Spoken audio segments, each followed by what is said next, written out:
안녕하세요, 김대희 변호사입니다. 요즘 쿠팡 개인정보 유출 사건 관련해서 가진금이 얼마다 1인당 10만 원씩 손해배상 판결이 났다, 이런 말들이 아주 많잖아요. 근데 주변에 실제로 보상받으신 분들 얼마나 계실까요? 만약 여러분들이 단 1원도 받지 못했다면 그 이유는 소송을 제기하지 않았기 때문이에요. 오늘은 왜 소송에 참여하지 않으면 단 한 푼도 못 받는지 그 구조를 알려드리겠습니다. 기업들은 왜 개인정보 유출 배상을 자진해서 해주지 않을까요? 혹시 2014년 카드 3사 개인정보 유출 사건 기억하시나요? 당시 유출된 개인정보는 1억 건 이상이었고 1인당 10만 원씩 배상하라는 판결이 있었어요. 근데 실제 배상을 받은 사람은 5%도 채 되지 않는다는 것이 추정됩니다. 혹시 소송을 제기하지 않았는데 따로 보상을 받는 분이 계신가요? 아무도 없어요. 카드 3사는 소송을 제기한 사람에게만 10만 원 배상을 해줬습니다. 그럼 왜 소송을 제기하지 않은 피해자에게는 배상하지 않을까요? 그 이유는 민법상 소멸시효 제도 때문이에요. 소멸시효 제도라는 건 권리를 가진 사람이 그 권리를 행사하지 않고 일정 기간이 지나버리면 소멸시키는 제도인데요. 일반적으로 채권은 10년이라고 알고 계신 분들이 많을 거예요. 근데 개인정보 유출 사고가 발생해서 손해배상 청구를 하는 경우에는 단기 소멸시효인 3년이 적용됩니다. 혹시 2016년 인터파크 유출 사건을 기억하는 분 계실까요? 당시 유출 피해자 1,030만 명, 최대 규모로 제기됐던 소송이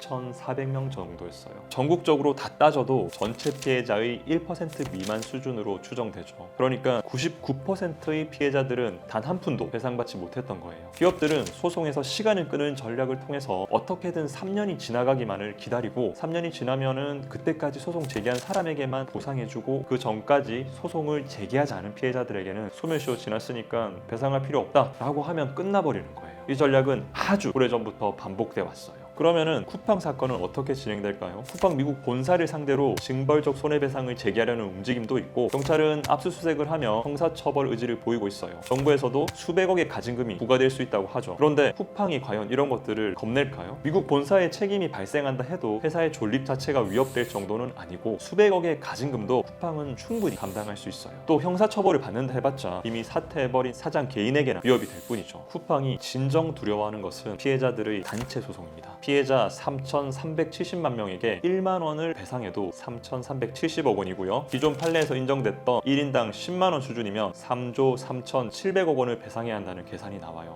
2024년 쿠팡의 영업이익인 6,366억 원의 5배가 넘는 엄청난 액수입니다. 거기다 이번 개인정보 유출은 그 범위도 방대해서 어쩌면 10만 원 이상의 배상도 가능하거든요. 그러면 총액은 5조, 10조도 될 수 있어요. 그렇다 보니 쿠팡도 다른 기업들처럼 개인정보 사건을 대응할 때 딱 3년만 버티자는 태도를 취할 가능성이 높아요. 배상액이 1인당 20만 원으로 2배가 오르는 판결이 나오더라도 정작 소송에 참여한 사람은 전체 피해자의 10%도 안 될 것이고 배상액 자체는 비교도 안 되게 낮아질 것이기 때문이죠. 판결 나오면 나도 보상해 주겠지 이런 생각하시는 분들 있으실 거예요. 아닙니다. 소송을 참여하지 않으면 단 한 푼도 못 받습니다. 쿠팡은 이제 기다리기만 하면 돼요. 3년 지나면 소멸시효로 배상 책임이 없어지는 거잖아요. 저는 여러분께 반드시 저희 사무실과 함께 하자라고 말씀드리는 건 아니에요. 다만 지금 행동하지 않으면 절대 배상받지 못한다, 이 사실을 정확하게 알려드리고 싶은 겁니다. 소송은 반드시 제기해야 됩니다. 3년 안에 소송 제기해야만 돈 받을 수 있어요. 그렇지 않으면 쿠팡은 언젠가 이런 말을 할 거예요. 법적으로 배상할 의무가 없습니다. 그리고 그 순간 모든 피해자들은 배상받을 기회를 잃게 되는 겁니다. 저희는 이번 유출 피해에 대한 단체 소송 참여 접수를 진행하고 있어요. 절차는 간단하고요. 변호사 선임 비용도 최소화했습니다. 영상 아래 설명란에 참여 방법 링크를 넣어두겠습니다. 지금 바로 확인해 보시고 여러분이 받을 수 있는 권리를 놓치지 마세요. 수천만, 수백만 명이 피해를 받지만 그중 단 1%만 배상받는 구조는 정상적인 법질수도 아니고요. 정의에도 부합하지 않아요. 이런 구조는 여러분 한 명 한 명의 참여로만 바뀔 수 있습니다. 여러분의 권리는 여러분이 직접 지켜주셔야 해요. 시청해 주셔서 감사합니다.